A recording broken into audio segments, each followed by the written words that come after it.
Today was the last day of Xi Jinping's visit to Russia. He came, he saw, but he couldn't conquer. The much-hyped peace plan is still in the realm of doubt and speculation. The Chinese leader wanted to broker truce. After all the buzz and 3 days of talks, he has little to show for it. Yesterday, Xi met Putin again. It was the second meeting in 3 days. On day 1, they spoke informally. On day 2, they spoke formally. And on day 3, we're still wondering what they delivered.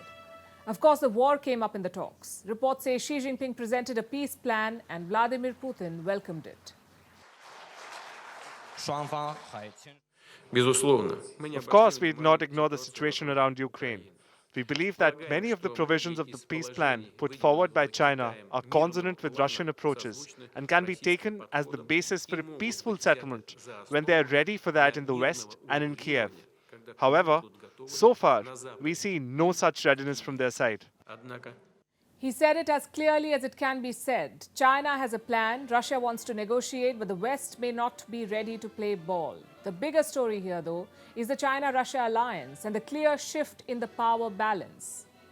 There was a time when China leaned on the Soviets, when Stalin made Mao Zedong wait for weeks before granting him a meeting. Today, Putin's Russia needs Chinese support, diplomatic, economic, and military. And the No Limits partnership is challenging the Western-dominated world order. The lines are hardening. China is aligning with the Russians more firmly. Putin and Xi sent a joint message. They said they're on the side of peace and that the West is blocking the path to peace. In fact, with Xi on his side, Putin took on the United Kingdom. This was about London's military supplies to Kiev. The UK is giving depleted uranium shells to Ukraine. These shells are not for nuclear weapons. These are hardened using a mildly radioactive substance. And what do you do with such shells? They can be fired from a tank. These shells can penetrate armor and steel. And London is giving these shells to Kiev. And Putin issued a warning to the UK about this. It seems like the West has indeed decided to fight Russia to the last Ukrainian, not in words, but in deeds. If this happens, Russia will be forced to react. I mean, the collective West is starting to use weapons with a nuclear component. So the West is escalating the conflict and Putin is firing back. Where does that leave Xi Jinping and his peace plan? Undeterred, he pitched it and he spelled China's position.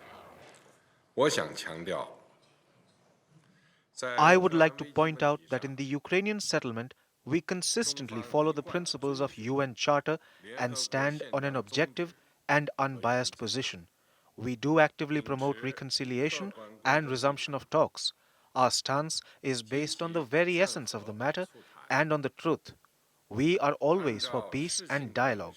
We are firmly standing on the true side of history. A ceasefire and talks brokered by China. That's what Xi Jinping wants. The Chinese president left no stone unturned. He tried to make all the right noises. Just look at some of the statements that he made. China is on the right side of history. We are always for peace and dialogue. China has taken an objective and unbiased position. These were Xi Jinping's words. They did not convince Washington for one. I don't think you can reasonably look at China as impartial in any way. They haven't condemned this this invasion. They haven't stopped buying Russian oil and Russian energy. President Xi saw fit to fly all the way to Moscow, hasn't talked once to President Zelensky, hasn't visited Ukraine.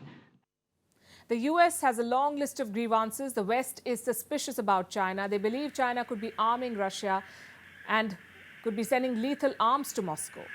So far, it has sent dual-use supplies. These are goods that have both civilian and military applications. China has been sending these to Russia, and the West has been issuing warnings. The latest one came yesterday from the NATO chief.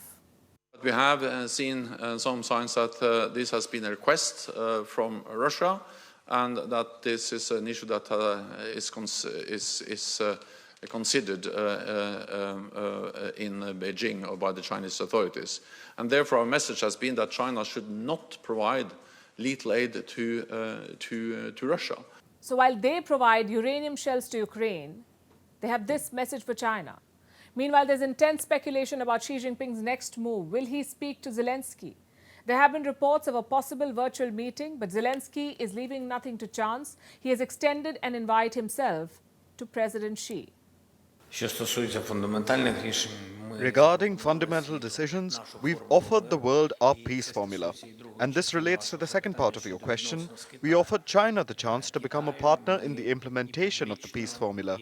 We passed over our formula across all channels. We invite you to dialogue. We're waiting for your answer. очікуємо відповідь. That's the offer from Kiev. Zelensky says China could become a partner in the process. Beijing can have a seat at the table, but it won't have the lead role. Zelensky's Western partners would also weigh in. Yesterday, Zelensky hosted Japanese Prime Minister Fumio Kishida, and Kishida's visit was a total surprise. Just the day before yesterday, he was in India, and from here he flew down to Ukraine. He was given a tour of Bucha, the town which saw the worst of the fighting. Russian forces allegedly committed war crimes here. Kishida visited the town and met Zelensky in Kiev. He vowed to continue supporting Ukraine. The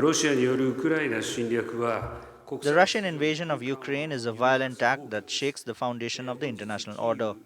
Today, during my visit to Kyiv and Bucha, I was able to see with my own eyes the horror of the Russian aggression, which I once again strongly feel.